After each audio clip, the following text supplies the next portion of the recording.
Hey guys, and welcome back to the FFP. Today we're going to be breaking down three quarterbacks that I think are underrated and you should definitely be drafting. And if they happen to be out on waiver wire at any point this season, you should be picking them up. They have huge upside. I think they're very talented and simply they're underrated. Their ADP, or what you're going to have to give up to get them, is not very much, and so you get a lot of bang for your buck. And of course, we talk about this a lot on this channel. Wait on your QB. Don't draft your quarterback too early, but if you are, or when you do draft your quarterback, you still need to get a good one. So these underrated guys are some great options. We'll be talking about some guys that I think are really good. Maybe not one of them is sort of an earlier quarterback. We've got then a bit of a mid, and we've got definitely the later ones. We've got a few different options depending on where you like to take your quarterback. But before we get into those three guys, I'd like to mention we've been working on our website somewhat. Things have been really crazy for us here. This has been one of the busiest, most hectic, and just ridiculous last 4 or 5 months for me and Rob. So we kind of took some time off. Many of you may notice, if you haven't seen our channel or if you are subscribed, you'll see that we hadn't posted videos for a while, and that's just because we're recovering from a lot of things going on. You can check out our channel update if you want to hear about, honestly, just a few of them. But anyways, we're back now. We're posting tons of videos, and though our rankings are not done, Rob is still working on finishing and officializing our rankings on our website. I have been doing some cool upgrades to our website. So, for example, our quarterback rankings are basically done. You can go check those out, read through all the stats, and say you're curious about Pat Mahomes. We'll show where he's ranked, the tier and the exact number, as well as some stats, and then you can scroll all the way over to the right, and there'll be a read more button. Click on that, and it'll send you to a super in-depth article on our website. Now, I'm kind of a website nerd. I love developing websites, so I'm really proud of this. We've got this cool system on our website where it's got all the articles. If you need to search for a specific player, there's a search button. Hit search, type the player, see if we have an in-depth article on him. You can then there's a solid share button that will give you the exact link to the article, as well as there's like a Facebook button if you just want to send it directly to Facebook. But the coolest thing, I think, is the comment section. You can comment directly on an article on our website to give us more stats or feedback or corrections or anything like that, and talk to us directly about our rankings on our website. And that's the really coolest thing. If you do sign up through our website, it'll notify you every single time we're publishing a new article for you to continue reading all of the stuff that we have posted. So without wasting any more time, guys, let's get right into it and let's start talking about the guys that you need to consider heading into this year.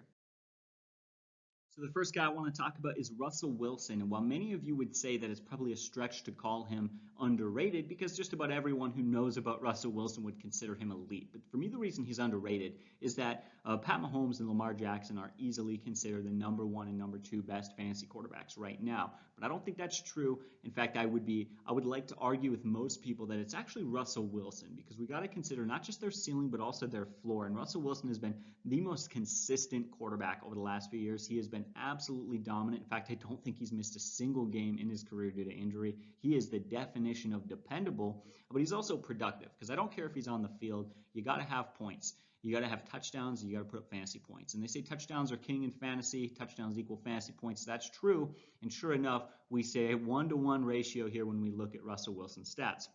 So literally just reading some stats straight from the article that I wrote for the website. So if you do want to read some more stuff on some more players, go to the website again and check that out. But over the last 3 seasons, Wilson has had at least 30 touchdown passes 3 years in a row, whereas no other quarterback in the NFL has had multiple 30 touchdown pass seasons over that span. He's the only guy to do it, and that's funny to me because we really in fantasy think of 30 touchdown passes as the standard, as you need to get this to have a good fantasy season, and he's the only guy who's consistently done it. I think that speaks a lot to just his value and how dominant he has been. He's also done it 4 out of the last 5 seasons as well, so we can see that stretch go back for quite some years. But what's really interesting to me is, sure enough, that leads to fantasy dominance. Since 2017, so over the last 3 same years, he scored 975 fantasy points, which is the most fantasy points out of any quarterback out there. Boom. He beats everybody else. Over the last 3 years, he has been the best fantasy quarterback. Now, he hasn't had quite the ceiling as a Pat Mahomes. He really hasn't, or a Lamar Jackson, but he doesn't have a floor either. Remember, last year was a phenomenal year for Lamar Jackson, 36 passing touchdowns, but the year before he had just 6, so there's some major risk and concern there. And while many people would expect Lamar to repeat, you don't know that, and we can even look at a guy like Pat Mahomes. He came out, he had 50 touchdown passes plus 2 rushing touchdowns in his first year starting in the NFL. Not his first year in the league, but his first starting year. And then he comes as next year, and last year was a good year for him.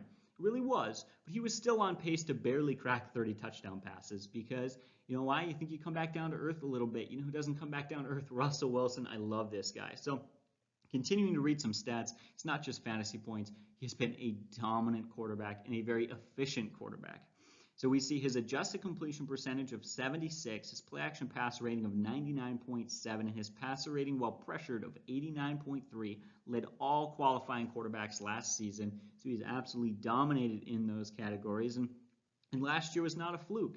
His career passer rating of 101.2 is the second highest passer rating of all time. He has just been a phenomenal quarterback. He's been insane. There's no arguing the stats. But for me, what really stands out about Russell Wilson is how he's gotten those stats. He enters the NFL, I believe, like a third or a fourth round pick, and he's the backup to Matt Flynn. He's not supposed to become the starter, but he's good enough and he earns the job. But sure enough, he's the starter on a team that's defensive mind focused. It's Legion of Boom this and Richard Sherman that and all this other stuff. And there's a lot of question marks on the offense. And remember, just a couple of years ago, you have to remember that they had one of the worst offensive lines in the NFL, and he still cracked 30 touchdown passes. They had, I think it was bottom 5 in the league, and he was getting hit a lot. He was getting rushed a lot to the point where the Seahawks actually had to run a sixth offensive lineman on like 20% of snaps. I remember seeing that like week 14 or week 15. When watching a Seahawks game, I was just astounded that they were actually going to make the playoffs with that, but they were. Because Russell Wilson he's like magic, man. He just gets the job done. He's had other concerns too. Remember, in between when they had Lynch and then when they got Chris Carson, they went a couple of years there without a solid running back situation. I remember they even tried Eddie Lacy and that didn't work out. And the receivers have been sketchy. He just lost Doug Baldwin a while back, and he goes into the next season with really no dependable wide receivers. You look last year, DK Metcalf and Tyler Lockett are his two wideouts, which are not terrible wideouts, but you have Tyler Lockett, who is very limited to being a deep ball wide receiver, and he's great at it, but he's not a solid number one. And so your solid number one, dependable every down receiver is a rookie who's unproven. Sure enough, DK Metcalf happens to be a very, very good wide receiver, but he's still a rookie, and he still needs to develop, and that's still a major question mark. So I'm actually going to go on a limb here when we even consider things like tight end injuries and all of that. I'm going to say that this is the first year in Russell Wilson's career that he has had no question marks, and he finally has a solid supporting cast. This is going to be yet another dominant performance from Russell Wilson. I think he could very well finish as the number one fantasy QB this season. Let's move on with our next guy. Next up, I want to talk about Matthew Stafford as another quarterback who is massively underrated. I really do mean that word, massively underrated. If we look back last season, he did get injured. He missed a lot of time, but he scored 177 fantasy points in just 8 complete games. So when we take that pace and we stretch it out over a whole season, we see that he was on pace to finish with 355 fantasy points, which would have had him finishing just behind Lamar Jackson as the second best fantasy quarterback last year. That's absolutely insane. If I looked at you before that season, or heck, even just a couple of minutes ago before I told you that and said he is the second best fantasy quarterback, you would have said, no, you're stupid. And you know what? I probably don't think he's quite as good as Wilson or Mahomes. I wouldn't quite call him the number 2 fantasy quarterback, but the stats are the stats. And that's what he did last season in 8 games. He was that phenomenal. He was just so productive. And the first argument I hear from a lot of people, because it's funny, even Detroit Lions fan, I know a huge Lions fan who is just, he does not like Stafford at all. So poor guy gets a lot of hate from a lot of people. And the first thing I hear from people when I say that I think Stafford is an underrated fantasy QB is all his stats are garbage time stats. And my response to that is I really don't care. I don't care where your fantasy points come from as long as I can trust you to continue getting them week in and week out, season in and season out. I want to know that in the upcoming week, in the upcoming season, you're still going to get the points you just got me. With Stafford, that's not a concern at all. They still have a bad running game. They still have a bad offensive line that struggles to run block but is better at pass blocking. And their defense got even worse as they lost one of the best cornerbacks in the league and really don't have any solid replacement options for him. They did draft a solid rookie, but really, do you think that that's going to make a massive difference? Certainly not. So we look at this and see it can't all be garbage time stats. That's actually corroborated with the fact that he had a passer rating of 106, a passer rating that was better than Pat Mahomes, Deshaun Watson, Carson Wentz, and plenty other elite quarterbacks. The reason that's important is when quarterbacks get garbage time stats, they throw touchdowns, they throw yards, but they also throw picks, they also throw incompletions. The defense knows they're going to throw it, and it's much easier to cover. You get more stats, but you usually lower your efficiency. So a high efficiency marker like that, better than many of the other elite quarterbacks in the league, tells me that most of his numbers were not garbage time numbers. Matthew Stafford is a legitimate fantasy quarterback. And he's a bit of a gunslinger. He's prone to interceptions and big mistakes, but he's also really good at getting fantasy points. And again, that's what counts because that's what we're talking about. The numbers don't stop there, though. He's just baffling. Looking at some of his numbers, I find myself being really confused about Matthew Stafford because I have a hard time understanding what type of quarterback he is, and here's why. Somehow last year, he managed to finish top 8 in fastest time to throw with 2.52 seconds. But he also somehow finished first in average depth of target at 11.4 yards and second in average yards per attempt at 8.6. So he's throwing the ball faster than most quarterbacks while also getting the ball deeper and having more yards than most quarterbacks on an average play. So not really sure what that's entirely about, though majority of it will definitely have to be credit to his stud receiving cast. We'll talk about them in a minute. But that tells you this is a good quarterback, a gunslinger. He loves to throw it deep. He has a very high deep ball percentage. In fact, his deep throw percentage of 19% is 3% higher than the next highest quarterback, who I believe is Russell Wilson, the guy we just talked about. Furthermore, it's funny, we talked about how bad the running game was last year. We mentioned that earlier, the Lions had a terrible running game, and yet his play-action passer rating of 102.9 was the 5th best play-action passer rating out of any quarterback in the NFL. Again, Matthew Stafford, dude, what are you doing? You're confusing me with some of these stats, but I guess it doesn't matter what the stats mean as long as he's continuing to get up there and get some points. Before I kind of wrap up and finish talking about Matthew Stafford, I do want to address that Kenny Golladay and Marvin Jones are very great wide receivers, and that's another huge key to Stafford's success. Last year, Kenny Golladay, he really is an elite receiver. He led all wide receivers in receiving touchdowns last season. In fact, he led the NFL in receiving touchdowns, and he really stretches the field well, 18.3 yards per catch.